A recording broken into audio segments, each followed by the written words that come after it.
Life is Strange is a 5-part storytelling adventure game developed by Don't Nod Entertainment back in 2015. The game follows the story of Max Caulfield, a nerdy teenage girl who has moved back to her childhood hometown of Arcadia Bay.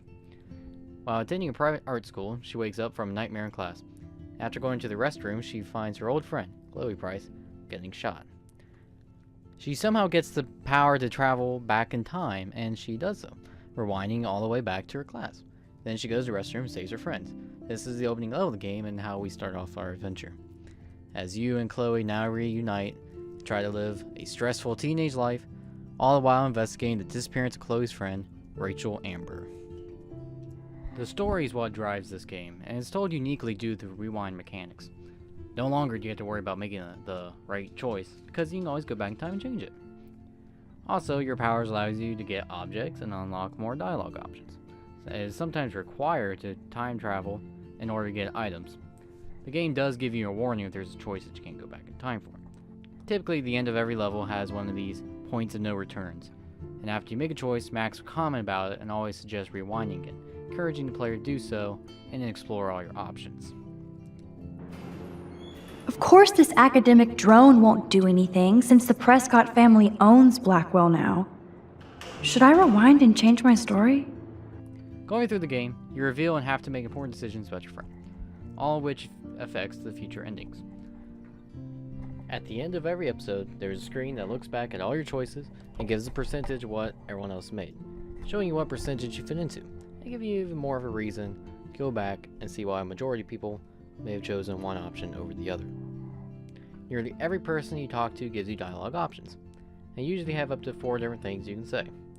After a conversation, you may learn new things about the character, and you can rewind the conversation and unlock more dialogue options with the new information you learned. The game is played with an over-the-shoulder view of Max, with some little cutscenes occurring whenever you may examine things, or when you're supposed to do something, such as pick up things. And then there are bigger cutscenes when the story is being progressed. The graphics of the game are not the most realistic looking, but it's not supposed to be. Personally, I enjoy the look of the game. I think the textures and lighting all looks very impressive. I also enjoy all the fine little details put into it, and the game encourages you to look for them and take a picture of it. It's kind of a mini game. You see the outline of the object, and you have to go throughout the level and find them and take a picture of them. Some of the pictures you have to use your rewind powers to find, so it's a way to encourage the players to examine everything possible.